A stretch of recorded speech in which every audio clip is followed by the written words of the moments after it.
कि जो यूथ करना चाहता है कुछ, जो पढ़ाई कर रहा है दिन रात लाइब्रेरी में बैठ करके, कभी खाना ना खा करके, एक टाइम का खाना भी छोड़ देते हैं, खाना कि पैसे नहीं होते हैं तो फिर जेब देखते हैं पहले कि पैसे हैं कि नहीं है, फिर छोड़ ही देते हैं कि रहने देते हैं, शाम को खा लेंगे। अपना खाना छोड़ करके, नींद छोड़ करके सुबह सुबह लाइब्रेरी पहुंच जाते हैं, शाम तक लाइब्रेरी में बैठते हैं, फिर लाइब्रेरी से वापस पहुंचते हैं इसी एक विचार में कि कुछ ना कुछ तो आएगा, वैकेंसीज कुछ ना कुछ कहीं से तो आएंगी।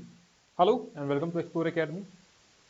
इस सेशन में हम बात करने जा रहे हैं एक बहुत ही इंपॉर्टेंट टॉपिक और बहुत ही इंटरेस्टिंग टॉपिक, जो है आपका जो भी पीजीटी, टीजीटी या बीएड इनसे संबंधित कोई भी एग्जाम की प्रिपरेशन कर रहे थे, जो कमीशन का वेट कर रहे थे, कमीशन आएगा, हमारी जॉब लगेगी तो सब कुछ ठीक हो जाएगा, तो उनके लिए एक, अब बुरी भी कह सकते हैं, अच्छी भी कह सकते हैं, दोनों का मिला जुला ही भेद है।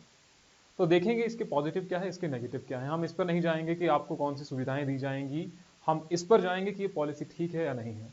बहुत सारे स्टूडेंट के मैसेजेस आए कि ये जो है ये पॉलिसी ठीक नहीं है, इसमें क्या चीज़ें होनी चाहिए, हम इतने साल से प्रिपरेशन कर रहे थे, हमारा क्या होगा। तो वही इसमें देखेंगे हम, क्योंकि अभी तक हिमाचल में सारे जो स्टूडेंट हैं वो एकजुट है ही नहीं, सारे बिखरे बिखरे पड़े हुए हैं, सारे अलग अलग वेट कर रहे हैं कि कब हमारे एग्जाम की तैयारी, हमारे एग्जाम की नोटिफिकेशन आएगी। चलिए पहले इस पर बात कर लेते हैं कि ये विषय आखिरकार क्या है। तो जितना भी है थोड़ी बहुत आप पूरी वीडियो देख लीजिएगा, हो सके तो शेयर भी कर लीजिएगा। हम ये नहीं कह रहे हैं कि ये जो अभी हॉट टॉपिक चला हुआ है इसके बलबूते पर यहाँ पर बहुत सारे स्टूडेंट आ जाएंगे, ये हमारा मुद्दा नहीं है, क्योंकि टीजीटी या कमीशन के लिए हमारा कोई भी कोर्स लॉन्च नहीं है। हमारा एक ही बैच चला हुआ सब इंस्पेक्टर के लिए, बाकी के लिए कोई कोर्स नहीं है। ये हम इसीलिए बना रहे हैं क्योंकि बहुत सारे स्टूडेंट की क्वेरीज हैं, परेशान है इस वक्त कि अब करें तो करें क्या। यहाँ पर जो स्टूडेंट लगेंगे, जो भी अपॉइंटमेंट होंगी, वो तो उन्हीं की होगी जिनके ज़्यादा नंबर होंगे, उनका क्या जिनके अच्छे नंबर नहीं है। Regarding the appointment of teachers on remuneration basis, यानी कि पारिश्रमिक तौर पर टीचर्स को अपॉइंट किया जाएगा स्कूल्स में, पीजीटी हो गए, टीजीटी हो गए और बीएड वाले हो गए। अब इसमें दिक्कत क्या है, परेशानी क्या है, आपको वैकेंसीज तो आ ही गई हैं जो the secretary education to the government of Himachal Pradesh के द्वारा लाई गई है। तो इसमें प्रॉब्लम क्या है आखिरकार, तो इस पे तो हम नहीं जाएंगे कि engagement of teachers on fix remuneration basis किस तरीके से किया जाएगा, प्रोसीजर क्या होगा उसका, प्रोसीजर पे भी नहीं जाएंगे। हम डायरेक्टली चलते हैं यहाँ आगे की ओर। इसमें आपको रिजर्वेशन रोस्टर ठीक है लग जाएगा, अच्छी बात है। The post of education teachers will be non transferable, आपका ट्रांसफर भी नहीं होगा, ये भी अच्छी बात है कि एक जगह आप पोस्ट हो गए तो एक ही जगह पर पोस्ट हो जाएंगे। जिसको सार्काज़म समझ आएगा तो अच्छी बात है, नहीं आएगा तो हम कुछ नहीं कह सकते हैं। अब टीजीटी यहाँ पर आपके लिए वैकेंसीज दी गई हैं कि टीजीटी आर्ट्स के लिए इतनी है, टीजीटी नॉन मेडिकल्स के लिए इतनी है, 532 बताई गई हैं, 389 हैं। फिर यहाँ पर अलग अलग तरीके से हैं। आपको जो सैलरी दी जाएगी वो 22,860 रुपये दी जाएगी, सैलरी भी अच्छी खासी है। और आपकी टीजीटी के लिए 22,000 समथिंग है, और शास्त्री और डीएम एलटी के लिए 21,000, और जेबीटी उनके लिए है 17,820 रुपये। तो सैलरी भी अच्छी खासी है। बहुत सारे, अब देखिए ये पॉलिसी आ ही गई है, कुछ के मन में ये डाउट चला हुआ है कि हम तो ज्वाइन नहीं करेंगे।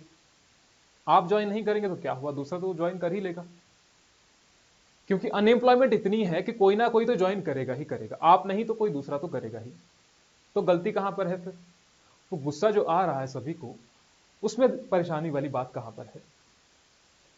परेशानी वाली बात एक तो ये है, इसी से सारा कंक्लूजन निकल सकता है। कैसे निकल सकता है, देखिए मैट्रिक के नंबर आपको लगेंगे 20 नंबर, अगर मैं टीजीटी, सिर्फ टीजीटी की ही बात करते हैं, ठीक है, बाकी आप समझ लीजिए, जेबीटी का भी उसी तरीके से कंपैरिजन कर लीजिएगा और पीजीटी का भी उसी तरीके से आप कंपैरिजन कर ही सकते हैं। 20 मार्क्स आपको मैट्रिक के लगेंगे और 30 मार्क्स आपको 12th के लगेंगे, ये 50 नंबर हो गए। और 50 नंबर उसके बाद लग रहे हैं जो आपके बीएड के लगेंगे, 50 नंबर उसके बाद के, 50 नंबर पहले के। इसका यह मतलब हुआ आप ट्रेनिंग किस चीज के लिए ले रहे थे, बीएड के लिए ही ले रहे थे, तो नंबर तो उसी के लिए लगने चाहिए ना। अब वाली जो जनरेशन है जो प्रिपरेशन कर रही है, जिनकी एज 21 है, 22 है, 23 एज है, लेकिन जिनकी एज 27, 28 एज, 27 एज हो गई, 28 एज हो गई, उस वाली जनरेशन के 12th और 10th में उतने मार्क्स है ही नहीं। ये भी सोचिए आप ना, आज वाली जो जनरेशन है उनके ज्यादा मार्क्स है कंपैरेटिवली जो प्रीवियस बैच था, जो 90s के हैं, 96 बॉर्न है, 97 बॉर्न है, 98 बॉर्न है, वहां पर तो परसेंटेज गैप है ही नहीं। उनके कितने परसेंट बनेंगे यहां पर, इसका मतलब जिनके नंबर ज्यादा हैं 10th और 12th में, वो पहले लग जाएंगे आपसे, जो इसका एक नेगेटिव पॉइंट है। दूसरा नेगेटिव पॉइंट, जो सरकारी से बीएड कर रहे हैं, जिन्होंने सरकारी से बीएड करी, अब उन्होंने मेहनत की है कि सरकारी में बड़ी मुश्किल से नंबर पहुंचा और इतनी मेहनत हमने की थी, टॉप रैंक हासिल किया था, हिमाचल यूनिवर्सिटी से किया था या तो फिर आपके धर्मशाला से किया था, क्योंकि प्राइवेट जो यहां से बीएड है वो तो कई जगह से हो सकती है। उन्होंने मेहनत की लेकिन सरकारी में नंबर कम लग गए, प्राइवेट में जाकर के आपने कुछ ना कुछ करके नंबर बढ़ा दिए। पॉसिबिलिटी हो सकती है, मैं ये नहीं कह रहा हूं बढ़ाते ही हैं, पॉसिबिलिटी हो सकती है, कुछ भी हो सकता है। तो सरकारी में जिसके नंबर कम है लेकिन उसने मेहनत ज्यादा की थी, तो फिर उसका तो नंबर ही नहीं आएगा। ये भी एक प्रॉब्लम है। और एक और चीज, अब इस पॉलिसी के थ्रू जो भी टीचर्स अपॉइंट होंगे, स्कूल्स में अपॉइंट होंगे, क्योंकि हर एक जो स्टूडेंट है उसके माइंड में दो थॉट चले होंगे, एक या तो स्कूल ज्वाइन करें, दूसरा या तो फिर हम अपनी प्रिपरेशन करें, कोई अच्छा सा एग्जाम देकर के जॉब ले लें, क्योंकि 3 साल में जॉब ली जा सकती है। 3 साल तक आप टीचर बने और उस दौरान आपने स्टूडेंट को ही पढ़ाया, और क्या मोटिवेशन रही होगी जब आप स्टूडेंट को पढ़ा रहे होंगे? 3 साल बाद तो हमारी कहानी खत्म है, अब क्या ही पढ़ाएंगे 3 साल में? तो किस मोटिवेशन से वो टीचर स्कूल में पढ़ाएंगे? क्योंकि शिक्षा का स्तर बहुत अच्छा होना चाहिए, तभी फ्यूचर अच्छा हो सकता है। उनके सिक्योरिटी होनी चाहिए। एक तो ये भी दिमाग में थॉट हो सकता है जब ये पॉलिसी बनी होगी कि सरकार पर बर्डन ना पड़े, जो ऑब्वियस सी बात है क्योंकि सरकार के पास भी पैसा नहीं है। लेकिन उन स्टूडेंट की क्या गलती है इसके लिए? अगर सरकार के पास पैसा नहीं है तो उनकी तो गलती नहीं है ना। अब 3 साल तक वो वहां पर जाएंगे, स्कूल में जाएंगे, ना तो अपनी प्रिपरेशन कर पाएंगे वो, क्योंकि 3 साल के बाद क्या है? फिर 3 साल के बाद तो अंधेरा ही अंधेरा है ना, कि उसके बाद कोई पॉलिसी और आएगी। अब 3 साल के बाद क्या करे वो स्टूडेंट जिन्होंने प्रिपरेशन की थी? अभी तो रिसेंटली सारे यही प्रिपरेशन कर रहे थे कि कमीशन आ रहा है, धीरे धीरे 1-2 महीने करके और फैमिली को मना लिया कि नहीं नहीं कमीशन आ रहा है, थोड़े टाइम के लिए हम 1 महीना और रहेंगे शिमला में। कुछ ऐसे भी स्टूडेंट हैं, कुछ ऐसी भी लड़कियां हैं जिन्होंने अपने घर वालों से 1 महीना एक्स्ट्रा मांगा है, 2 महीने एक्स्ट्रा मांगे हुए हैं कि पापा अभी शादी नहीं करेंगे, 1-2 महीने प्रिपरेशन कर लेते हैं, कमीशन आने वाला है, फिर हम कुछ करेंगे। अब 3 साल के लिए वो स्टूडेंट वहां पर जाएंगे। अब सारे तो लगेंगे नहीं, वैकेंसीज आपकी इतनी ही है, वैकेंसीज तो यही है ना, कितने ही लगे? अनएम्प्लॉयड तो बहुत है, यूथ तो बहुत एम्प्लॉयड है, अनएम्प्लॉयड है, तो करे क्या? तो क्या वो एजुकेशन का स्तर होगा, और क्या वो स्टूडेंट जो जॉब करेंगे 3 साल के लिए, तो अपनी प्रिपरेशन वो कैसे करेंगे? फिर फ्यूचर उनका सिक्योर कैसे होगा? एक तरफ तो ओपीएस दे करके, ओपीएस से फ्यूचर सिक्योर हो रहा है उनका जो अभी तक जॉब कर रहे थे। देखिए, हम ओपीएस के खिलाफ नहीं हैं, लेकिन उनके पास अभी सोशल सिक्योरिटी है। सोशल सिक्योरिटी किसके पास नहीं है? जो यूथ है। ये हम अपनी प्रीवियस वीडियो में बोल रहे थे कि जो यूथ करना चाहता है कुछ, जो पढ़ाई कर रहा है, दिन रात लाइब्रेरी में बैठ करके, कभी खाना ना खा करके, एक टाइम का खाना भी छोड़ देते हैं, खाना कि पैसे नहीं होते हैं तो फिर जेब देखते हैं पहले कि पैसे हैं कि नहीं है, फिर छोड़ ही देते हैं कि रहने देते हैं, शाम को खा लेंगे। अपना खाना छोड़ करके, नींद छोड़ करके सुबह सुबह लाइब्रेरी पहुंच जाते हैं, शाम तक लाइब्रेरी में बैठते हैं, फिर लाइब्रेरी से वापस पहुंचते हैं